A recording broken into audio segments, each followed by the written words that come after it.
Bienvenue à vous tous qui êtes ici présents ou qui nous suivez à distance grâce à la technique. Bienvenue à vous tous qui êtes venus et qui avez été invités par le Christ. Nous désirons offrir à Dieu nos prières et nous voudrions qu'elles soient devant lui comme un bouquet de fleurs. Nous désirons lui offrir nos chants et nous croyons qu'il les recevra comme un parfum de bonne odeur. Que sa présence et son esprit soient en chacun de nous pour ce culte de vie et de joie.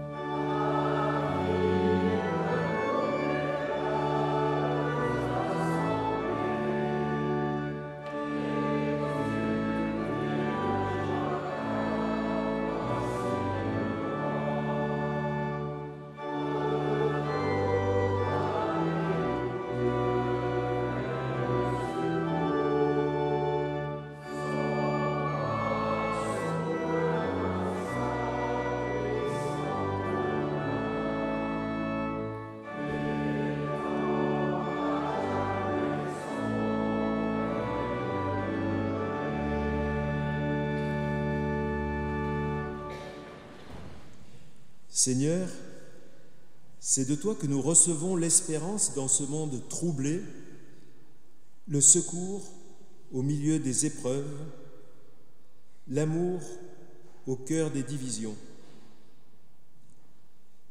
Tu es le Dieu qui aime jusqu'à donner ton Fils pour nous et pour tous les humains. Béni sois-tu. Et nous écoutons à présent, dans la traduction œcuménique de la Bible, le psaume du jour, le psaume 121. Je lève mes yeux vers les montagnes. D'où le secours me viendra-t-il? Le secours me vient du Seigneur, l'auteur des cieux et de la terre.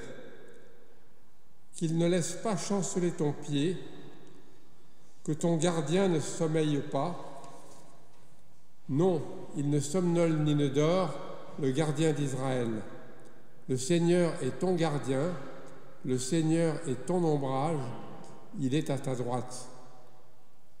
De jour, le soleil ne te frappera pas, ni la lune pendant la nuit.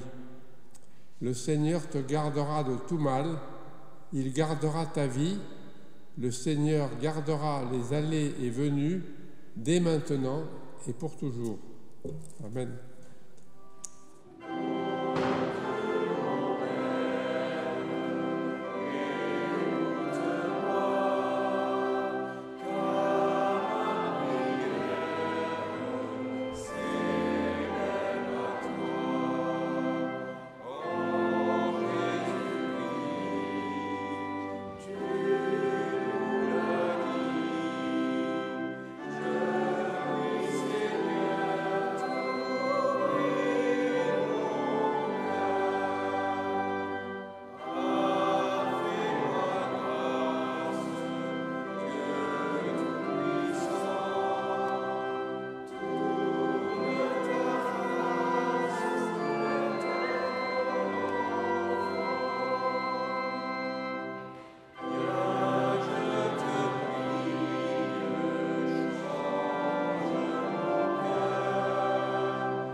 Portés par la louange, nous reconnaissons nos limites, nos faiblesses et nos fautes. Père, tu nous donnes notre cœur pour savourer la bonté de ta création, notre corps pour y habiter avec force et avec grâce, notre vie pour user des occasions de donner et de demander, notre mort pour ne point rêver d'une immortalité mensongère. Mais voilà que ce cœur, nous le gardons sec ou craintif, ce corps, nous l'étouffons ou nous le gaspillons, cette vie, nous la convoitons ou nous la regrettons, cette mort, nous la fuyons ou nous y sombrons. Pour le gâchis de ta création, Père, nous te demandons pardon. Ce pardon, donne-le-nous afin que nous trouvions la joie et la paix, même dans la lutte ou la détresse. Viens, toi qui renouvelles sans cesse les hommes, la terre et les cieux. Amen. Et nous nous levons pour écouter et accueillir l'annonce du pardon. Le jour d'aujourd'hui, Dieu nous le donne. Il est à nous. Seigneur, que nous vivions en toi le jour d'aujourd'hui. Le jour de demain est à Dieu, il ne nous appartient pas. Seigneur, que nous ne reportions pas à demain le souci d'aujourd'hui. Le moment présent est une frêle passerelle. Si nous la chargeons trop des regrets d'hier, du poids de nos fautes, de l'inquiétude de demain, la passerelle cède et nous perdons pied. Seigneur, tu viens mettre ta paix dans nos cœurs troublés pour que nous puissions vivre pleinement le jour d'aujourd'hui. Le passé, Dieu le pardonne. L'avenir, Dieu nous le donne. Le présent, alors, nous appartient. Pour vivre de cette liberté retrouvée au service de Dieu et du prochain. Amen. Et nous restons debout pour écouter la volonté de Dieu selon les paroles de Jésus dans l'évangile de Marc au chapitre 12, les versets 28 à 31. À un scribe qui lui demanda quel était le premier de tous les commandements, Jésus répondit : le premier, c'est « Écoute Israël, le Seigneur notre Dieu est l'unique Seigneur. Tu aimeras le Seigneur ton Dieu de tout ton cœur, de toute ton âme, de toute ta pensée et de toute ta force. Voici le second. Tu aimeras ton prochain comme toi-même. Il n'y a pas d'autre commandement plus grand que cela. »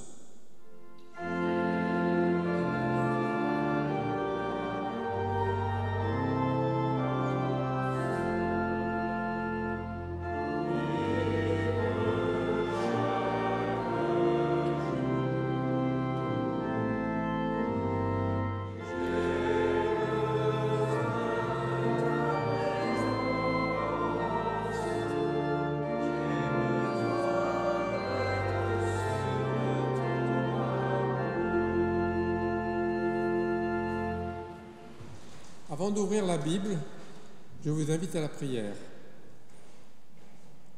Donne-nous, Seigneur, d'être à l'écoute de ce que tu veux nous dire ce matin. Accorde-nous la grâce du silence intérieur pour que ta parole nous rejoigne et qu'elle parle à notre cœur. Que par ton esprit, le passage de l'Écriture que nous allons écouter devienne bonne nouvelle pour nos vies. Amen. Et nous lirons d'abord dans l'Exode, chapitre 17, les versets 8 à 13. C'est l'histoire des Amalécites qui attaquent Israël. Alors Amalek vint se battre avec Israël à Réphidim. Moïse dit à Josué : « Choisis-nous des hommes et sors te battre contre Amalek. Demain, je serai debout au sommet de la colline, le bâton de Dieu en main. » Comme Moïse le lui avait dit, Josué engagea le combat contre Amalek, tandis que Moïse, Aaron et Our étaient montés au sommet de la colline. Alors, quand Moïse élevait la main, Israël était le plus fort. Quand il reposait la main, Amalek était le plus fort. Les mains de Moïse se faisant lourdes, ils prirent une pierre, la placèrent sous lui et il s'assit dessus. Aaron et Our, un de chaque côté, lui soutenaient les mains. Ainsi ses mains tinrent ferme jusqu'au coucher du soleil, et Josué fit céder Amalek et son peuple au tranchant de l'épée. Le deuxième texte, nous le lirons dans l'Épître à Timothée, chapitre 3, verset 14, jusqu'au chapitre 4, verset 2. Mais toi, demeure ferme dans ce que tu as appris et accepté comme certain. Tu sais de qui tu l'as appris. Depuis ta tendre enfance, tu connais les Saintes Écritures. Elles ont le pouvoir de te communiquer la sagesse qui conduit au salut par la foi qui est dans le Christ Jésus. Toute écriture est inspirée de Dieu et utile pour enseigner, pour réfuter, pour redresser, pour éduquer dans la justice, afin que l'homme de Dieu soit accompli, équipé pour toute œuvre bonne.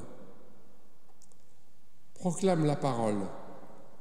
Je t'adjure en présence de Dieu et du Christ Jésus, qui viendra juger les vivants et les morts, au nom de sa manifestation et de son règne, proclame la parole, insiste à temps et à contre-temps, reprend, menace, exhorte, toujours avec patience et souci d'enseigner. Et le dernier texte, c'est dans l'évangile de Luc, chapitre 18, versets 1 à 8. C'est la parabole du juge qui se fit prier longtemps.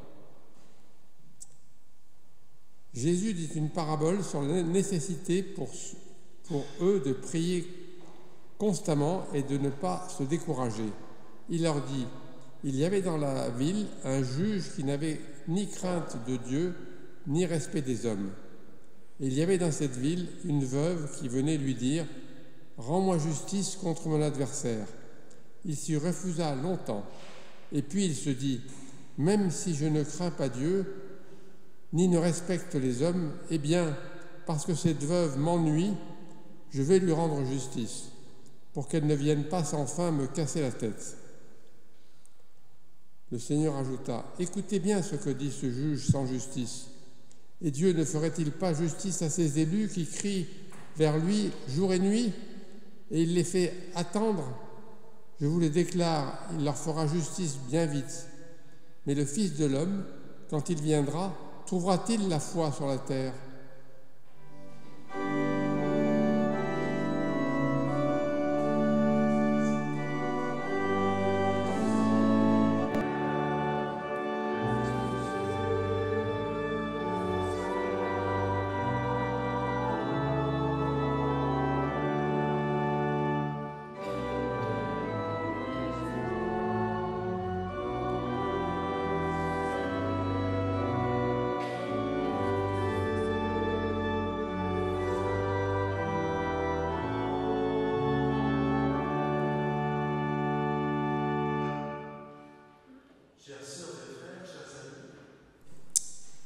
Cela ne vous aura pas échappé.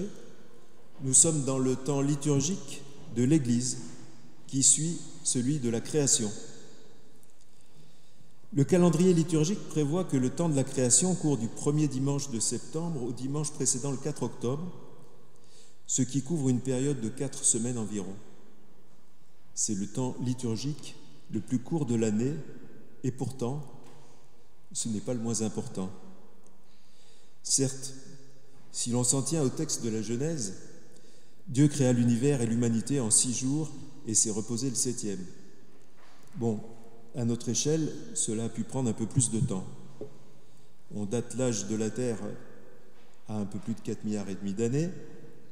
On estime que les hominidés sont apparus il y a 4 à 5 millions d'années et l'Homo sapiens il y a environ 200 000 ans, autant dire hier. Les grands singes et les hominidés ont failli disparaître et voilà qu'on compte un peu plus de 7,5 milliards d'humains sur Terre. Les autres espèces animales, en revanche, disparaissent très vite et notre mode de vie actuel contribue à l'empoisonnement de notre environnement et au réchauffement climatique alors que nous avons la responsabilité de cultiver et d'entretenir notre belle planète bleue dans le souvenir du Jardin d'Éden. Le temps de la création, ce devrait être en fait un peu toute l'année. On devrait en tout cas l'allonger pour couvrir le temps grandissant de l'épuisement annuel de nos ressources naturelles. Certainement avez-vous entendu parler du jour du dépassement de la Terre. Il correspond à la date de l'année calculée par l'ONG américaine Global Footprint Network, à partir de laquelle l'humanité est supposée avoir consommé l'ensemble des ressources naturelles que la planète est capable de produire en un an pour régénérer sa consommation ou absorber les déchets produits, dont le dioxyde de carbone notamment. Passé cette date, l'humanité puiserait dans ses ressources à une vitesse qui n'est pas dans l'ordre du renouvellement à l'échelle humaine, accumulant les déchets au-delà de leur absorption sur le reste de l'année en cours. En 2025, l'ONG estime cette date au niveau mondial au 24 juillet, quand elle était au 29 décembre en 1970. Si l'on se penche sur le cas de la France, pour 2025, cette date serait non pas le 24 juillet, mais le 19 avril. Cette méthode a pu certes être contestée, mais elle a le mérite de dégager une tendance de fond et de nous alerter. Pour reprendre une formule connue, notre maison brûle et nous regardons ailleurs. Alors, que pouvons-nous faire ? À travers une démarche œcuménique, oikoumene en grec signifie ensemble des terres habitées, l'Église verte s'est emparée de cette préoccupation. Elle vise la mise en chemin des communautés chrétiennes vers une conversion écologique. Le temps de la création permet aux chrétiens de se rassembler dans la prière et dans l'action. Le thème retenu cette année est « Semences de paix et d'espérance ». Il y a du pain sur la planche. Être à l'écoute des cris du vivant sur terre pour s'en réjouir, s'en émouvoir ou s'en indigner. Du premier cri poussé à la naissance du nourrisson, en passant par les cris de joie, les cris d'encouragement, mais aussi les cris de souffrance, de détresse, de désarroi et d'agonie. Écouter, mais aussi prier et agir. Mais me direz-vous, quel rapport avec les textes bibliques proposés pour ce dimanche ? En lisant les 3 textes du jour, je me suis aussi demandé quel lien pouvait-on faire entre eux. Le premier texte, tiré d'Exode 17, les versets 8 à 13, évoque un épisode des tribulations du peuple juif dans le désert, juste après sa libération du joug égyptien, à main forte et bras étendus. Le peuple, à peine libéré, se plaint à Moïse du manque d'eau et de nourriture et semble regretter le temps où il mangeait à satiété et buvait sans soif en Égypte. À 2 doigts de se faire lapider, Moïse crie au Seigneur qui lui répond en lui désignant un rocher en Horeb, un rocher à frapper avec son bâton pour que jaillisse de l'eau, et en envoyant au peuple quotidiennement la manne et l'écaille. On ne peut pas stocker de la manne car elle ne se garde pas et l'eau est précieuse et vitale au désert. Chacun reçoit ce dont il a besoin, mais pas plus. C'est l'apprentissage de la confiance en Dieu qui pourvoit même en milieu hostile. C'est aussi l'apprentissage de la mobilité, de la frugalité et de la sobriété. La fête juive de Soukhot, qu'on appelle aussi la fête des tentes ou des cabanes, qui cette année est fêtée du 6 au 13 octobre, c'est-à-dire tout récemment, symbolise en premier lieu l'errance du peuple juif dans le désert, sa précarité et sa dépendance vis-à-vis de Dieu. L'attaque des Amalécites, nouvelle épreuve, intervient sur ces entrefaits. Moïse demande à Josué de choisir des hommes pour combattre Amalek pendant qu'il serait sur la colline voisine, le bâton de Dieu en main, soutenu par Aaron et Our. La bataille n'est pas gagnée d'avance. Quand Moïse élève la main, Israël prend l'avantage. Quand il repose la main, Amalek prend le dessus. C'est la persévérance de Moïse et de ses acolytes à maintenir les mains élevées comme un étendard à la gloire de Dieu qui donne la victoire à Israël en fin de journée. Le deuxième texte, tiré de la deuxième épître de Paul à Timothée, se présente comme une série de recommandations de l'apôtre à son protégé. Il y est question des saintes écritures, inspirées de Dieu, du pouvoir qu'elles ont de conduire par la sagesse au salut par la foi en Jésus-Christ et de leur utilité pour enseigner, réfuter, redresser, éduquer dans la justice, afin que l'homme de Dieu soit accompli, équipé pour toute œuvre bonne. C'est un vrai manuel de pédagogie à destination des prédicateurs. Proclame la parole, insiste à temps et à contre-temps, reprend, menace, exhorte, toujours avec patience et souci d'enseigner. Manuel de pédagogie qui peut nous paraître aujourd'hui excessif ou d'un autre temps par certains côtés.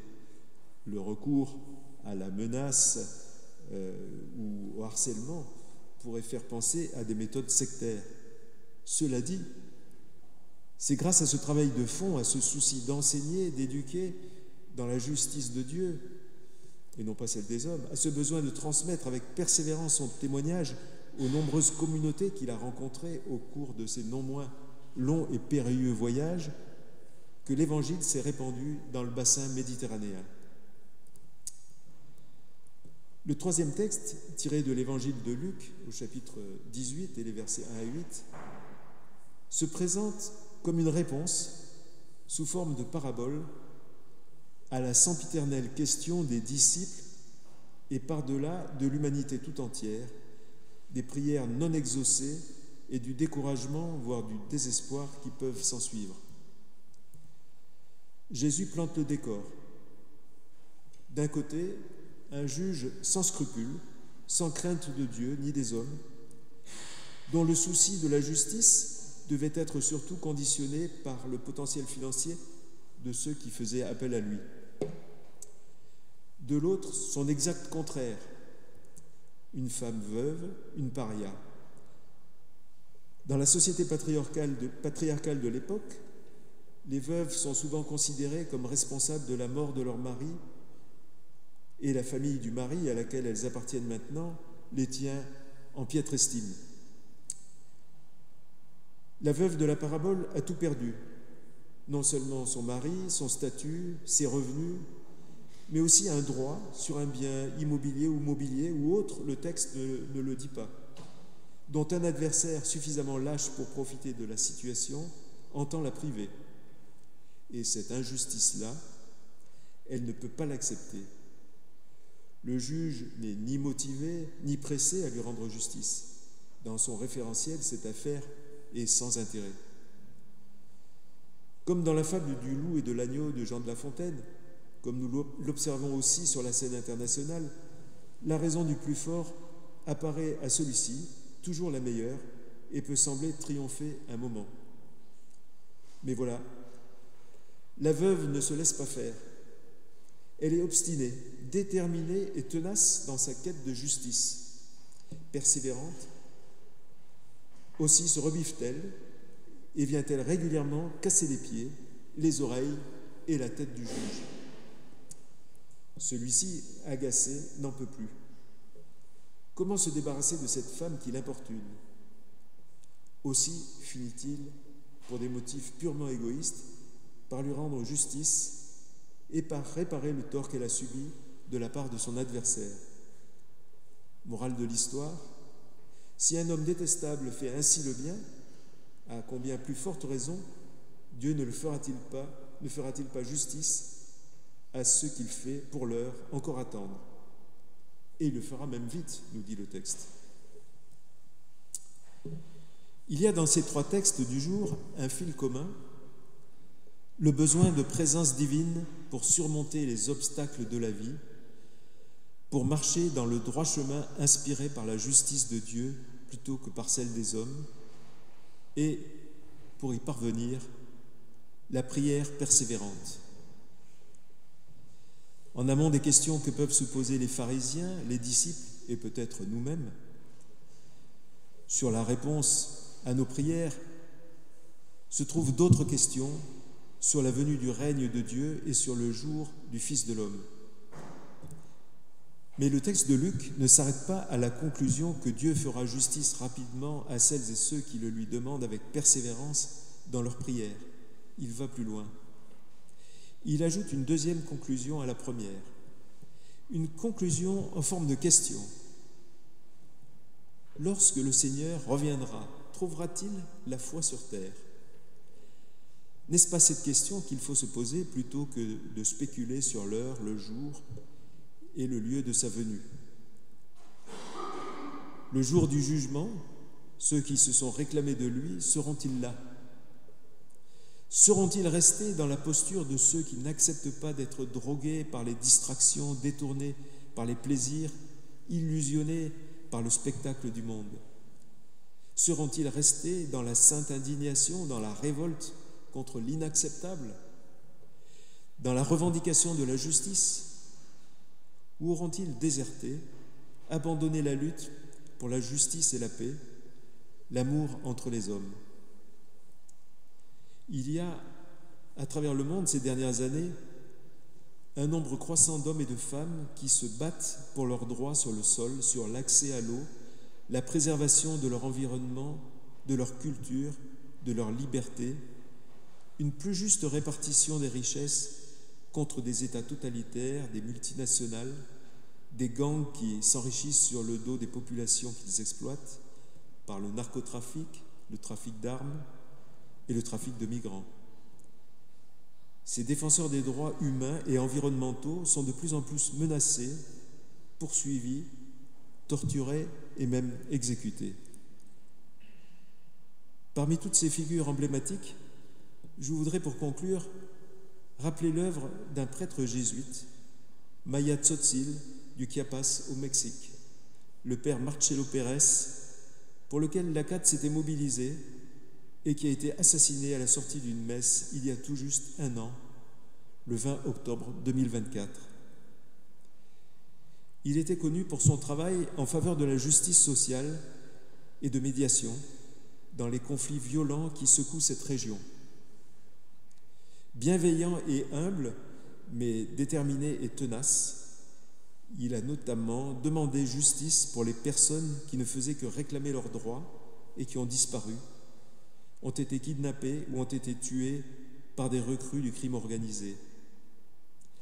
Le père Marcelo Pérez se savait menacé, mais il a persévéré dans la prière et dans l'action à la suite du Christ.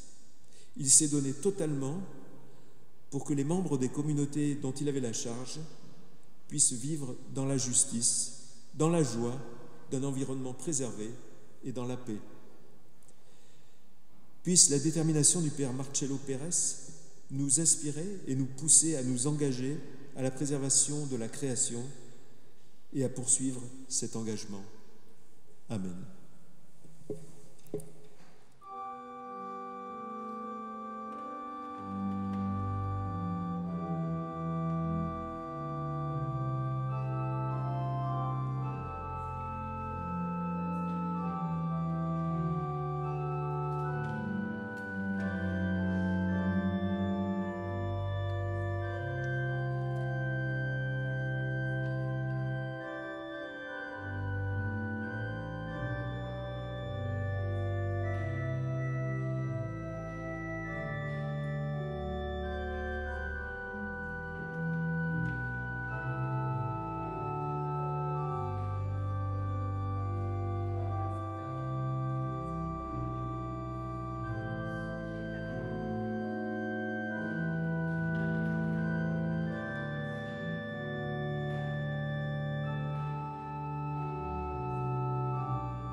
Je vous invite à vous lever pour vous associer à cette confession de foi.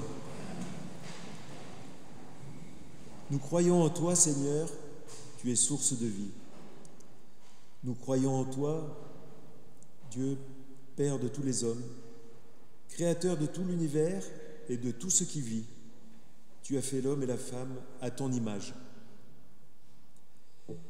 Nous croyons en ton Fils, Jésus-Christ, notre Seigneur, né d'une femme en notre condition humaine, mort et ressuscité pour nous faire partager sa vie.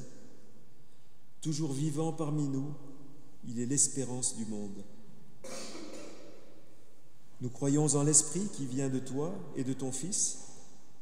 Il soulève nos vies par la force de son amour. Il nous rassemble en un seul peuple, dans son Église. Nous croyons qu'aimés de Dieu, nous sommes tous frères et que notre amour doit s'étendre à tout homme. Nous croyons que, sauvés du mal et de la mort, nous sommes dans la vie nouvelle qui n'aura pas de fin. Amen.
Seigneur, Dieu de justice et de paix, toi qui te places aux côtés des pauvres, qui nous demande d'être la voix d'hommes sans voix, nous en appelons à toi pour ceux qui sont emprisonnés pour leurs convictions. Des profondeurs, nous t'invoquons, Seigneur. Entends nos cris et écoute nos prières. Pour ceux qui sont séparés de leur famille, de leurs amis et de leur communauté, pour qu'ils connaissent la présence de ceux qui les aident et de celui qui connaît leur agonie. Des profondeurs, nous t'invoquons, Seigneur. Entends nos cris et écoute nos prières. Pour ceux qui ne savent pas à quelle souffrance ils vont être soumis demain, pour qu'ils ne perdent pas la foi, car leur avenir est entre tes mains. Des profondeurs, nous t'invoquons, Seigneur. Entends nos cris et écoute nos prières. Nous prions enfin pour que la promesse de justice devienne réalité pour tous ceux à l'intention desquels nous intercédons pour qu'ils soient libérés. Des profondeurs, nous t'invoquons, Seigneur. Entends nos cris et écoute nos prières, car tu es miséricordieux et en toi nous trouvons ce qui est à respecter, ce qui pardonne, ce qui renforce, ce qui réconforte. Et nous rassemblons toutes nos intercessions dans la prière que tu nous as enseignée. Notre Père qui es aux cieux, que ton nom soit sanctifié, que ton règne vienne, que ta volonté soit faite sur la terre comme au ciel. Donne-nous aujourd'hui notre pain de ce jour. Pardonne-nous nos offenses, comme nous pardonnons aussi à ceux qui nous ont offensés. Et ne nous laisse pas entrer en tentation, mais délivre-nous du mal, car c'est à toi qu'appartiennent le règne, la puissance et la gloire pour les siècles des siècles. Amen. Je vous invite à vous lever pour l'envoi et la bénédiction. Réjouissez-vous toujours dans le Seigneur, je le répète, réjouissez-vous. Manifestez de la douceur envers tous. Le Seigneur est proche. Ne vous inquiétez de rien, mais en toutes circonstances, Demandez à Dieu dans la prière ce dont vous avez besoin. Demandez-le lui avec un cœur reconnaissant. Que la paix de Dieu qui dépasse toute intelligence garde vos cœurs et vos esprits en Jésus-Christ. Amen.